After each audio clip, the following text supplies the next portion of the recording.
see me? I think so. Thank you.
I do have to hear this first. Welcome, Solara here. I hope you guys are doing well today. I'm back. I just posted another reading, but I'm here to do the downloads. Welcome if you're returning. It's so good to see you again. Welcome if you're here for the first time. If you vibe with what you hear, I invite you to subscribe and even hit the notification bell if you want to know when I post. Thank you to all of you for being here. Thank you for all the ways you continually help me to grow in my light and in my values, so I'm able to do what it is I came here to do on the planet at this time. I appreciate you all. It's been wonderful meeting some of you guys through mentoring. It's been lovely providing services for many of you through reports and other things that I do. It's just been really a beautiful time to connect with the Divine Collective, and I'm very grateful to all of you. Thank you to those of you who have donated towards the channel, whether monetarily or with card decks. Thank you for your comments, your likes, your subscribes, your shares, your words of encouragement. Yes. I have a lot of gratitude and I need to express that. Okay, so let's get into this. Alrighty, I have quite a few downloads. Before I get into the meatier stuff, one message that was coming through is that many of them are shadow boxing right now. They're shadow boxing, or they're boxing with the divine, but they believe that their fight is still with you. So this is just a simple, message, a reiteration of maybe something that we already know, and that is that their battle at this point, even when they're throwing shit at you, they might think that they're still dealing with you, but for many of you, the divine has stepped in, the angels have stepped in, your guides and protectors and avenging angels have stepped in, and so they're not even fighting you at this point, which is part of their judgment too. That lack of awareness and that coming up against energies that you'd be crazy to come up against. I mean, they were crazy to come up against you, but now to come up against you and your whole crew, that's just dumb. Anyway, today we're going to talk about these fixed cross energies that my guides have been wanting to take us into. So in the tarot, we have two cards that in the major arcana, we have two cards that are all about the ends of cycles and the beginning of new cycles. They would be the number 10 and the number 21 card of the deck, the Wheel of Fortune and the World. And when we get to the Wheel of Fortune on the Fool's Journey, or we get to the World card, it means the end of a cycle and the beginning of something new. Now, the Wheel of Fortune, those cycles come a little bit more regularly. They can come even on the daily. And when I say on the daily, I mean in more like minuscule forms. In other words, your fortune is very interconnected with your own energy and gratitude and all of that. And the more that you're flowing in that energy, the more opportunities the Wheel of Fortune has to bless you and expand you. So in that sense, The wheel of fortune is constantly flowing through our lives, through these energy cycles, whether they're short or they're longer, right? The longer cycles tend to have bigger rewards. That's why we tend to pay more attention to them. But the wheel of fortune is constantly at work in our realities. The world card is less about those smaller closing of cycles, and it's about grand wrap-ups of cycles. So the wheel of fortune, like I said, is constantly flowing through your reality. The world is like a definitive ending of something in order to move into something completely new. The wheel of fortune speaks of like energy cycles and patterns more, and the world card for me is like it's the end of a chunk of time. It's the end of an era. It's an end of an age, you could say. Whether that age is in your reality or, we're dealing with it cosmologically. So I bring that up because those two cards are the only two cards in the major arcana that are connected to 4 different signs. And the major arcana in the tarot is all about the divine journey. It's about the major parts of your journey that are connected with your divine purpose. It's about your soul's journey. It's about your trip through all of the nodes, you could say, because the fool's journey kind of ends when you get to the sun. And what I mean by that is that the end of that cycle, it ends at the sun. That's why you age every time the sun returns into returns into your zodiac sign, returns to the place where it was when you were born, the degree and everything. That's your birthday every year. It's your solar return. So the fool's journey ends when you get to the sun. And when I say end, we know that an ending is always the gateway to the new beginning. But in the major arcana, the sun is a 19 card. And after the sun is when we have the energies of the review. So then you move into judgment, and then you have the world. So the sun energy is also, it can be seen as being every 19 years, because if you were born in the north node, had literally just entered a sign, it's going to take 19 years again for the north node to re-enter that sign. So again, it's another solar-based cycle. This is important because the whole matrix system was designed around these energies of sacrifice, and it was and it is a soul harvesting operation. And soul is another word for sun, hence the reason why we, in other languages, especially the Eurocentric Mediterranean language, I should say the Latin based, not the Eurocentric, the Latin rooted languages are the word for sun is soul, right? The whole matrix is based upon constant soul exchanges. To get ahead meant that you had to sell out, sold themselves out. That was the point. In order to advance in the matrix, you had to hurt yourself, and to get even farther, you had to hurt others. And the whole point of that was to keep us separate from our divine truth, because for as long as we are hurting ourselves or hurting others, we're causing fragmenting within our souls.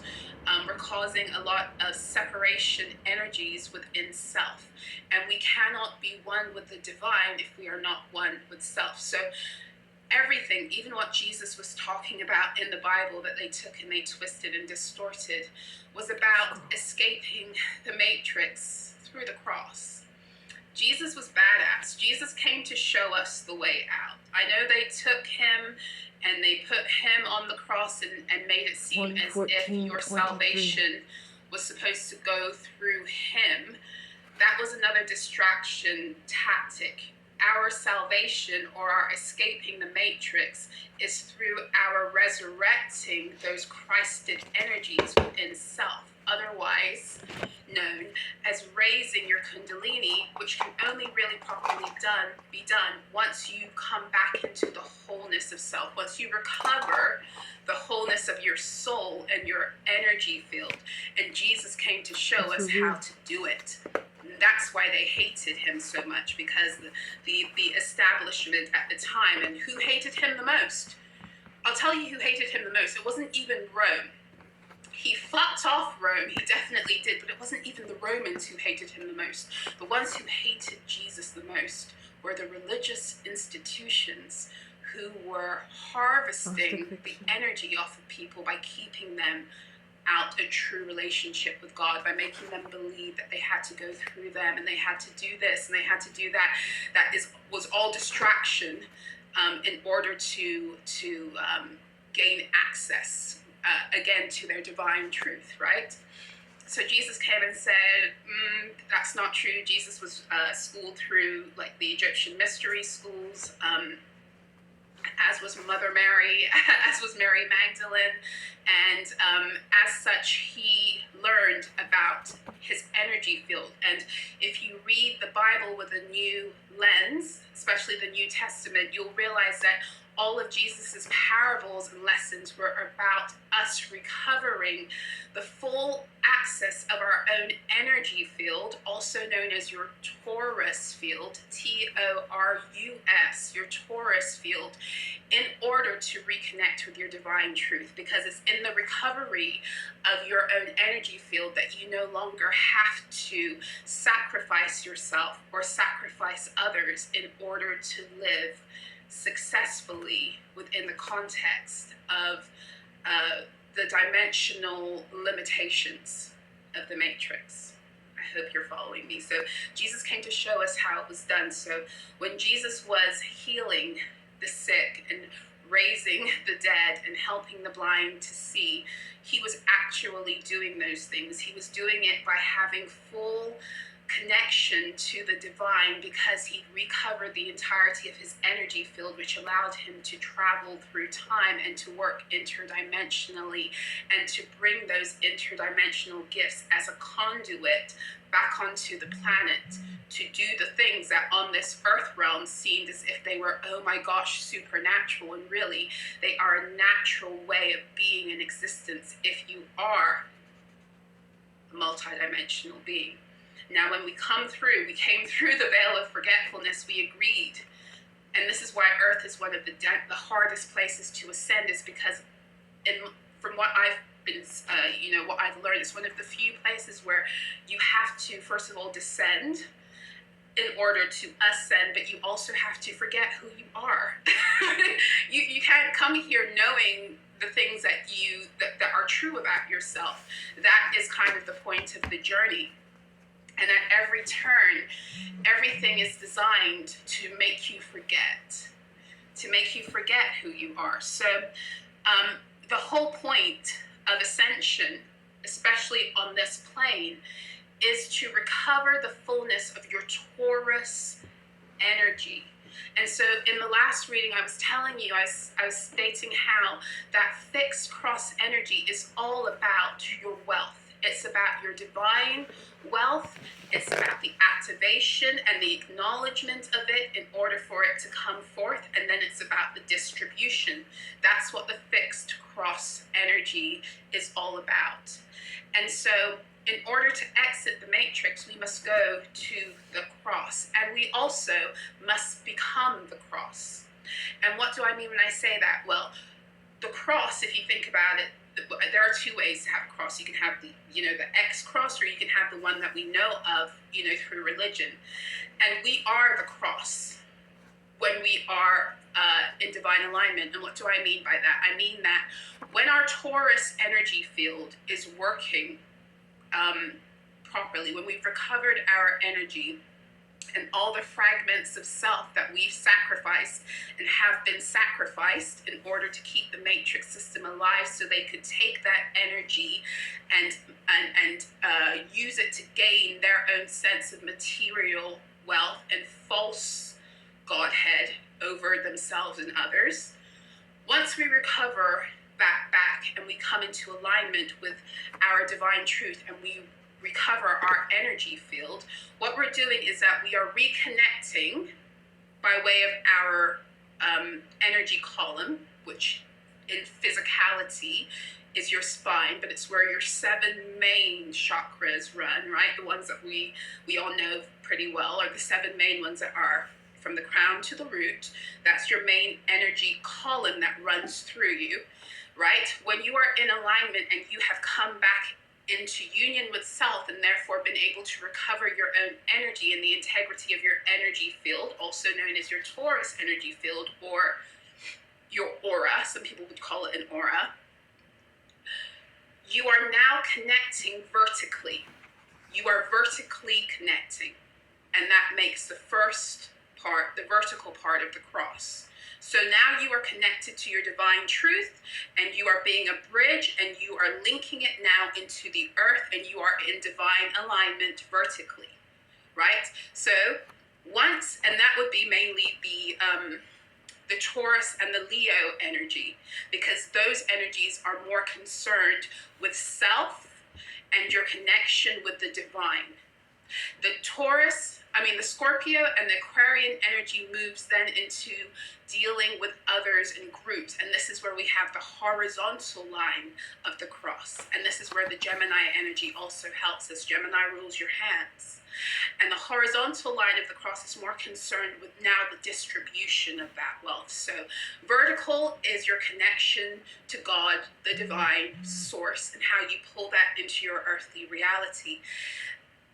The horizontal is then how you go out into the world and you share that in order to increase your value, the value of others who your energy field intercepts with, and therefore the value of the planet.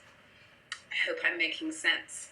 So this whole cross energy, going to the cross, you must go to the cross and sacrifice your matrix identity in order to become the cross. Remember I said to you guys in a reading not too long ago when all of this religious stuff was coming up, the entity, the oaths, the vows, I said, you're becoming the institution. You are becoming the institution. I didn't get fully what I was saying, but they keep on bringing it back to that. We are becoming we always were the institution. You always were the church.